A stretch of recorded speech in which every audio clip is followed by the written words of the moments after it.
530 feet below the surface of Lake Superior, there is a shipwreck. It is the most famous shipwreck in the Great Lakes, and it is illegal to go anywhere near it.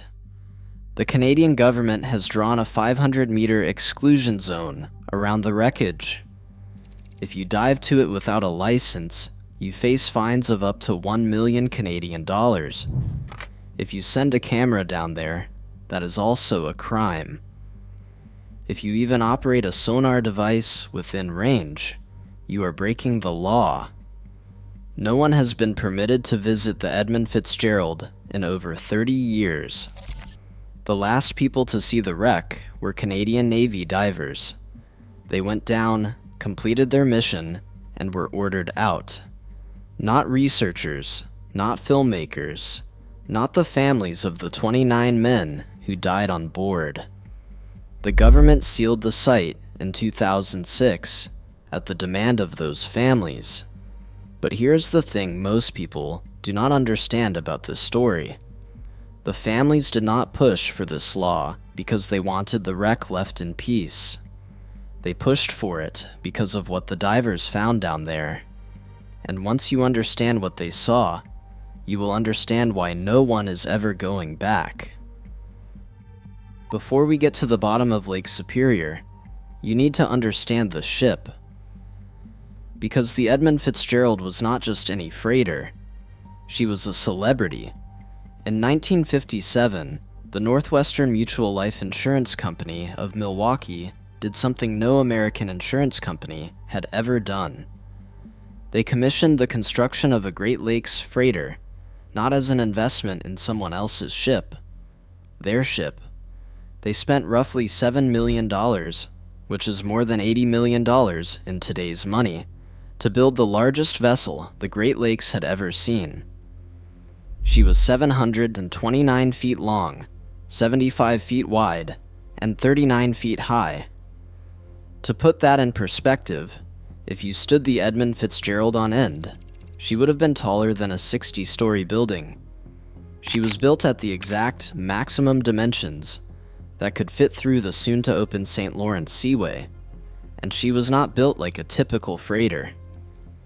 Detroit's J.L. Hudson Company, the same department store empire that would later become part of Macy's, designed the interior. Deep pile carpeting throughout the living quarters, tiled bathrooms, leather chairs, a guest lounge, and AIR conditioning in the crew quarters, which was almost unheard of on a working freighter in the 1950s. This was a ship that hauled 26,000 tons of iron ore, but she looked like she was built for executives on vacation. Northwestern Mutual named her after the company's president and chairman, Edmund Fitzgerald. On June 7, 1958, more than 15,000 people showed up for her launch at the Great Lakes Engineering Works in River Rouge, Michigan. That was more people than the Detroit Tigers averaged per game that year. 250 boats floated in the river nearby, flying American flags. Then the christening went wrong. Elizabeth Fitzgerald, the president's wife, stepped forward with the ceremonial champagne bottle. She swung it against the bow. It did not break. She swung again. Still nothing. On the third try, the bottle finally shattered. In maritime tradition, a failed christening is considered a bad omen. According to multiple published accounts, when the ship slid into the water, the displacement created a wave so large it collapsed a nearby grandstand. One spectator reportedly suffered a heart attack and died at the launch. But the Edmund Fitzgerald went to work anyway. She hauled taconite iron ore pellets from Silver Bay, Minnesota, to steel mills in Detroit and Toledo. She set seasonal haul records 6 times, often breaking her own. One of her most beloved captains, Peter Pulser, would play music over the ship's loudspeakers and narrate as the Fitzgerald passed through the St. Clair and Detroit rivers. Crowds would gather on the banks to watch and wave. She was called the Queen of the Lakes, For 13 years, she was the largest vessel on the Great Lakes.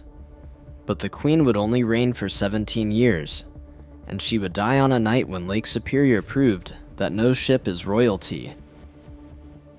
On the afternoon of November 9th, 1975, the Edmund Fitzgerald loaded 26,116 tons of taconite pellets at Superior, Wisconsin. She was bound for a steel mill near Detroit. At the helm was Captain Ernest McSorley, 63 years old. According to researcher John U. Bacon, even his rivals called him the best captain on the Great Lakes. According to Bacon's book, The Gales of November, this was supposed to be one of McSorley's final voyages before retirement. His wife was waiting for him at home. He had reportedly taken this extra trip to help cover her medical bills. McSorley and Captain Bernie Cooper of the Arthur M. Anderson, sailing about 15 miles behind, agreed to take the northern route across Lake Superior. The highlands along the Canadian shore would offer some protection from the storm moving in from the west. This was standard practice for experienced Great Lakes captains. When November storms rolled in, you hugged the north shore and made a run for the shelter of Whitefish Bay. The two ships crossed past Isle Royal and the Keweenaw Peninsula, then turned southeast towards safety. By the morning of November 10th, they were deep inside the storm. Winds hit 52 knots. Waves topped 10 feet and kept building. The National Weather Service had issued gale warnings the evening before and upgraded to storm warnings early that morning. But McSorley had been through November gales before. Every experienced captain on the lakes had. At 1:40 in the afternoon on November 10th, McSorley radioed Cooper. The Fitzgerald was rolling some. Nothing alarming yet. By 3:30, the situation had changed. McSorley reported a fence rail down, 2 vents lost or damaged, and a list. The ship was leaning. Something was wrong. At 4:10, he asked Cooper to shadow him and provide navigational assistance. Both of the Fitzgerald's radars had stopped working. Think about that for a moment. A 729-foot ship in the middle of a November storm on Lake Superior, with no radar and no visibility. McSorley was now essentially blind. The only navigation he had was the Arthur M. Anderson behind him, relaying positions by radio. At some point during the afternoon, McSorley transmitted a message that stunned the crew of the Anderson. He said he had a bad list, he had lost both radars, and he was taking heavy seas over the deck in one of the worst seas he had ever been in. This was a captain with decades of experience, a man his rivals called the best on the Great Lakes, and he was telling them this was unlike anything he had seen. By 7 that evening, the Anderson recorded winds gusting to nearly 60 knots with waves over 25 feet.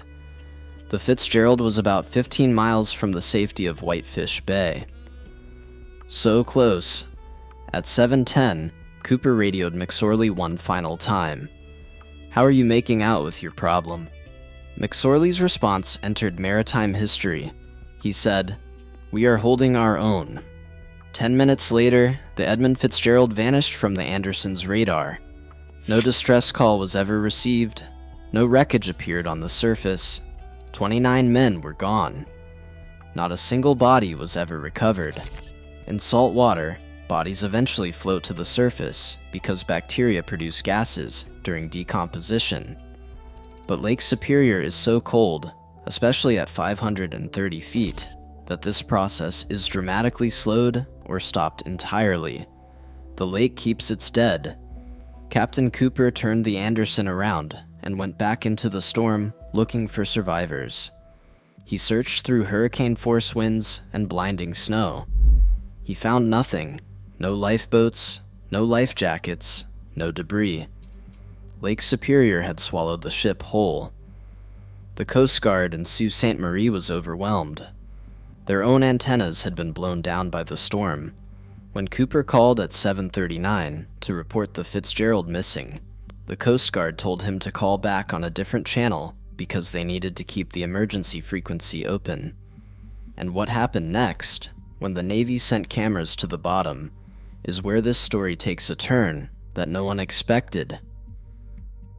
4 days after the sinking, on November 14th, a United States Navy P-3 Orion aircraft located the wreck using a magnetic anomaly detector.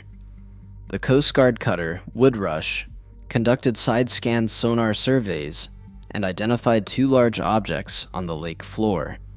But the sonar images were not enough to confirm what they were looking at. So, in May of 1976, the Navy deployed Curve 3. That stands for Cable-Controlled Underwater Recovery Vehicle. It was an unmanned submersible that had been in development since the 1960s. According to the National Museum of the Great Lakes, Curve 3 made 12 dives to the wreck site between May 20th and May 28th. It recorded over 43,000 feet of videotape and nearly 900 color photographs. What the cameras revealed was devastating. The Edmund Fitzgerald was lying in 2 massive pieces on the lake floor at a depth of 530 feet. The bow section, approximately 276 feet long, stood upright, driven into the mud. The stern section, about 253 feet, was capsized at a 50-degree angle, resting upside down roughly 170 feet from the bow. Between the 2 halves lay a scattered field of taconite pellets, hull plating, and hatch covers. The ship had broken apart. The Coast Guard's formal report, issued in July of 1977, concluded that the most probable cause was massive flooding through faulty or improperly secured hatch covers. During the investigation, a former Fitzgerald crew member named Charles Bergner gave a deposition. He stated that the Fitzgerald frequently left port without fully securing all 68 clamps that held down the hatch covers. If those hatch covers were not perfectly sealed in a storm with 25-foot waves, water could have been pouring into the cargo hold for hours. According to Coast Guard Commander C.S. Loosemore, who served on the Marine Board of Investigation, his calculations showed that enough water could have entered through improperly sealed hatches to sink the Fitzgerald in just 3 hours. But here's where the story splits. The National Transportation Safety Board disagreed. The National Transportation Safety Board concluded that the cause was more likely a sudden, catastrophic hatch cover collapse under the weight of enormous boarding waves. Their computer analysis determined that by 7:15 that evening, the Fitzgerald's forward freeboard may have been nearly zero, meaning the deck was essentially at water level. At that point, a single 25-foot wave would have been enough to collapse a hatch through static pressure alone. Once a hatch failed catastrophically, flooding would have been so fast the ship could have gone down in minutes. And then there was a third theory. The Lake Carriers Association argued that the Fitzgerald had unknowingly run over 6 Fathom Shoal near Caribou Island, tearing or cracking the hull beneath the waterline. A top nautical investigator reportedly found scrape marks on the shoal, according to History.com. The Coast Guard sent divers to check. They found no definitive evidence, though investigators acknowledged they could have missed it. Here is a detail that makes this theory more disturbing. The Edmund Fitzgerald did not have a fathometer. A fathometer is a device that measures water depth beneath the ship. According to the National Transportation Safety Board, fathometers were available at the time, but they were not required by Coast Guard regulations. Instead, the Fitzgerald's only method for measuring depth was a hand line, a piece of rope with knots tied at intervals and a lead weight on the end, thrown over the bow. In a November gale with 60-knot winds and 25-foot waves, no one was throwing a hand line. The Fitzgerald was sailing blind in more ways than one. 3 investigations, 3 different conclusions, and the Coast Guard's own report admitted that the exact cause could not be determined. The ship had taken something to her grave, and no one had found any bodies. But it was what happened in the years after, when other people went down to the wreck, that would change this story forever. In 1980, the legendary ocean explorer Jacques Cousteau's son, Jean-Michel Cousteau, sent 2 divers in a manned submersible from the research vessel Calypso. It was the first time human eyes had looked directly at the Fitzgerald. The dive was brief. Bad weather forced them to pull the submersible after only 30 minutes. In 1989, the Michigan Sea Grant program organized a 3-day survey. But the real turning point came in 1994. That summer, 2 separate expeditions visited the wreck. The first was led by Canadian explorer Joseph McInnes, who conducted 6 publicly funded dives using a submersible called Celia. McInnes concluded that nothing he found explained why the Fitzgerald sank. The second expedition was privately funded by a businessman named Fred Shannon. Fred Shannon's team made 7 dives and recorded more than 42 hours of underwater video using a submersible called Delta. Shannon himself set the record for the longest submersible dive to the Edmund Fitzgerald at 211 minutes. And it was Shannon's expedition that found something that had never been seen before in any previous dive to the wreck. Shannon had spent years researching the Fitzgerald before going down. He studied NOAA charts. He analyzed every prior report. He was not a thrill seeker. He was methodical. His dives produced some of the clearest underwater footage of the Fitzgerald ever captured. But it was not Shannon's dive that made headlines. On one of the later dives, Jack Purvis, owner of the support vessel, and his son Scott went down in the submersible. Near the bow of the Edmund Fitzgerald, partially obscured by mud on the lake floor, they found a preserved human body. The body was wearing a cork life jacket, partially dressed in coveralls. In nearly 20 years of exploration, across every prior expedition, no one had ever discovered human remains at the wreck site. The cold of Lake Superior had preserved the body in the darkness for 19 years. The discovery hit like a shockwave, and it was significant for reasons beyond the emotional devastation it caused the families. The fact that the body was wearing a life jacket suggested that at least one crew member had time to put one on before the ship went down. That single detail challenged the prevailing theory of a sudden, catastrophic sinking where the crew had no warning. If the end had come as fast as the Coast Guard suggested, how did someone have time to find a life jacket and put it on? What did the crew know, and when did they know it? Rick Mixter, the documentarian embedded with Shannon's expedition, recorded footage of the body. But he made a deliberate choice. According to Mixter, they had close-up footage of the face. He reviewed it once aboard the tugboat and decided there was no way they would share it. They released one photograph, taken from a distance, with the body obscured by a halo of silt. It did not matter. The families were devastated. Cheryl Rosman, whose father had perished on the Fitzgerald, told the New York Times in 1995 that she could not believe Shannon was doing this to them. She said that it was her dad's grave and that it should be respected. She said people do not dig up graves on land, look at bodies, or take pictures. Not all families felt the same way. Jack Champeau, whose brother Oliver died on the ship, said he did not object as long as the body could not be identified. But Rosman had made her decision, and she was just getting started. In 1995, 2 more expeditions reached the Fitzgerald. The first was a dive that seemed physically impossible. 2 divers, Terrence Teisel and Mike Z, decided to do something no one had ever attempted.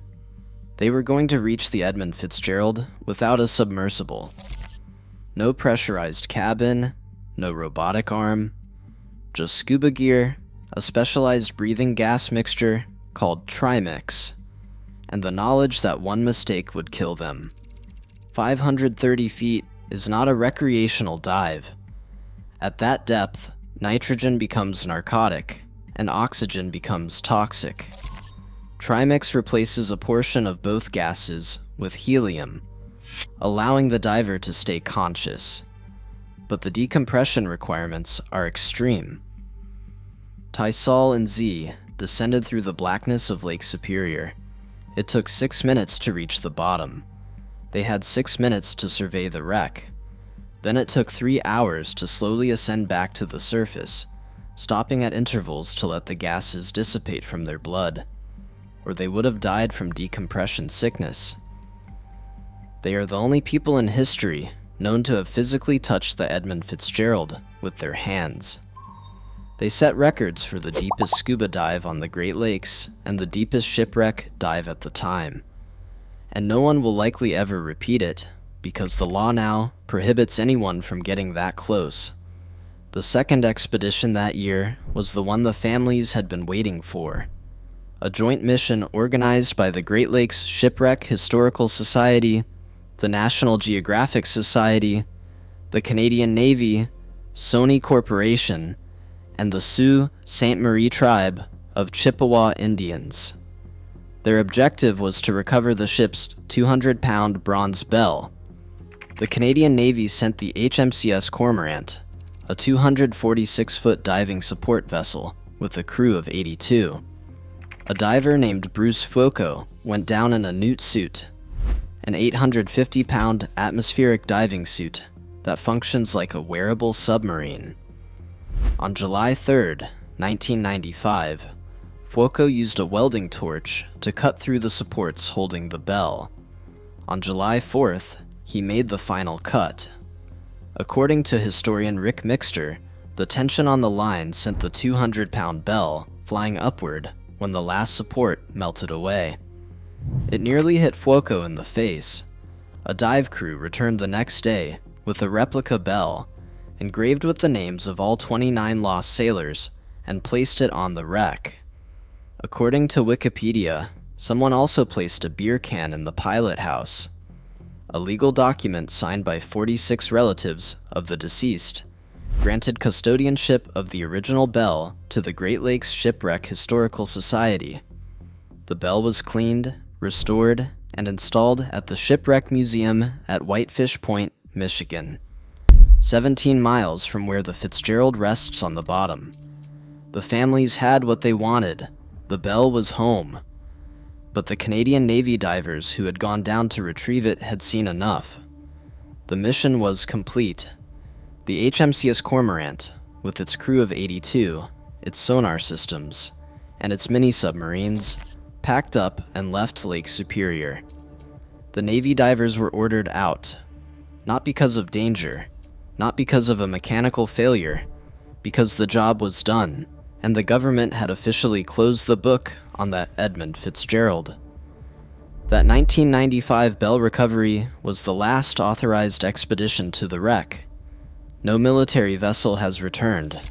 No government-sanctioned dive has gone back down.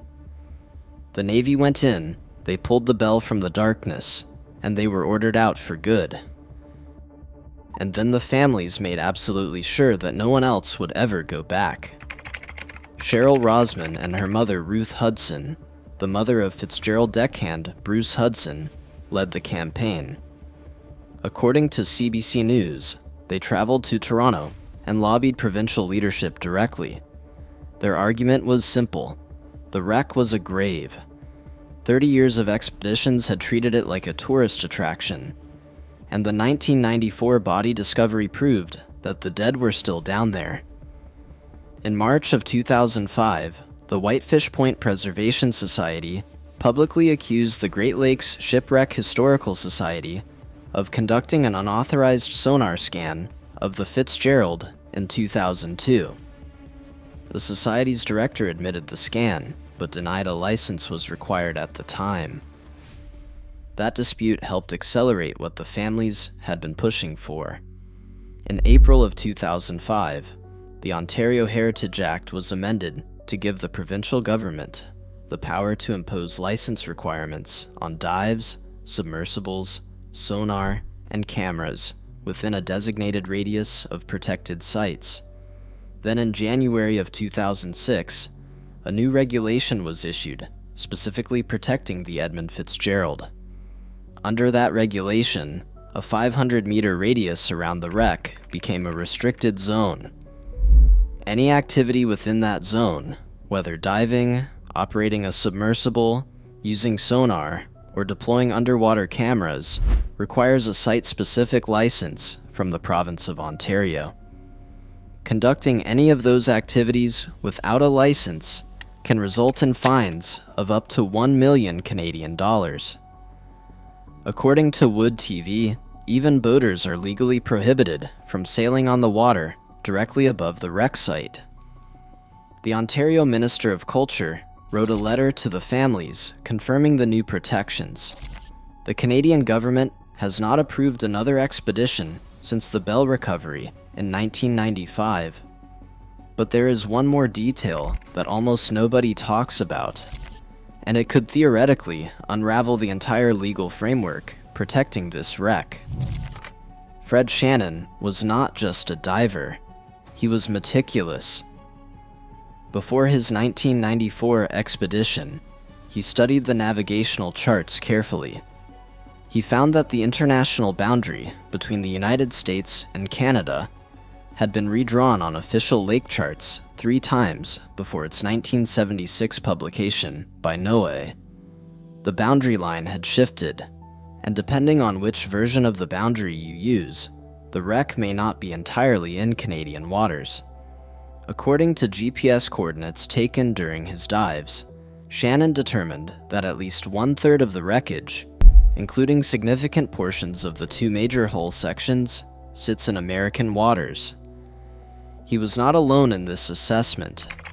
Tim Askew Jr., who was part of the completely separate McInnes expedition that same year, independently reached a similar conclusion. According to Wood TV, Askew said that half the international boundary line runs right through the wreck site. They measured it, he said, and it is not all in Canadian waters. Here's an odd detail that makes this even stranger. If you plug the coordinates from the NTSB report into Google Maps, the wreck appears in Canadian waters. If you plug those same coordinates into Apple Maps, it appears in American waters. 2 mapping services, 2 different countries, same coordinates. The Canadian government has not responded to questions about this discrepancy. If any portion of the wreckage does sit in American waters, the Ontario Heritage Act may not apply to that section. That means the legal protection could theoretically be challenged. But no one has tried, and given the weight of the family's wishes and the gravity of what lies on that lake floor, it is unlikely anyone will. Every November 10th, at the Great Lakes Shipwreck Museum at Whitefish Point, a ceremony is held. The bell that Bruce Fuoco cut free from 530 feet of darkness is rung 29 times, once for each crew member who never came home. Then it rings a 30th time for all the mariners lost on the Great Lakes. Kids run to the bell when they walk through the door of that museum. According to Corey Adkins of the Great Lakes Shipwreck Historical Society, they are captivated by the story. Maritime historian Fred Stonehouse has pointed out that the wreck has essentially been off-limits since the late 1980s, and that has prevented the discovery of what he calls a smoking gun. He has said the precise cause will likely never be known. And there is another detail that makes the tragedy harder to accept. According to the NTSB 1978 report, the Edmund Fitzgerald was built to provide at least 14 feet 9 inches of freeboard, meaning the distance between the waterline and the main deck, when fully loaded in late fall. But by November of 1975, the Fitzgerald was riding 3 feet 3 inches deeper in the water than her original construction specifications allowed. That means on her final voyage, the waves did not have to be as high to reach the deck. The margin for error was already gone before the storm even hit. A 2018 forensic investigation by researchers Sean Carey and Ben Fisher basically confirmed the NTSB earlier findings. They concluded that a succession of failures eventually added up to the final sinking. Not one catastrophic event. A chain of small things going wrong, compounding over hours, until the ship could no longer stay afloat. We may never know the precise sequence. The evidence is sitting at the bottom of a lake, inside a restricted zone, protected by a $1 million fine. Since the Edmund Fitzgerald went down, not a single major commercial ship has sunk on the Great Lakes. The disaster forced an overhaul of regulations across the entire industry, mandatory survival suits for every crew member, depth finders on every vessel, electronic positioning systems, increased freeboard requirements, more frequent and more rigorous vessel inspections. The rules that could have saved the 29 men aboard the Fitzgerald were written in their memory. 29 men died so that thousands of others would not. The 50th anniversary of the sinking in 2025 brought renewed public attention to the Fitzgerald. Some researchers and historians argued it was time for a new expedition using modern technology. Remotely operated vehicles today are far more capable than anything that existed in 1994. High-resolution cameras, advanced sonar, and three-dimensional mapping could potentially answer questions that have lingered for half a century. They could examine the hatch covers. They could inspect the hull for shoal damage. They could map the debris field with a precision that was impossible in the 1970s. The technology exists to potentially solve this mystery once and for all. The families said no, and the Canadian government has shown no interest in issuing a license. So the Fitzgerald sits exactly where she landed 50 years ago, in the cold, in the dark, in the silence. The Edmund Fitzgerald was the largest ship on the Great Lakes when she launched. She carried more than her own weight in iron ore. She had the best captain the lakes had ever seen, and on a November night in 1975, none of that was enough. The families hold their ground. Now she sits in the dark, 530 feet below, in a zone so restricted that even pointing a camera at her is a crime punishable by a $1 million fine. 29 souls, no definitive answers, and a bell that rings every year to make sure we never forget. Superior never gives up her dead, and the government made sure no one goes looking.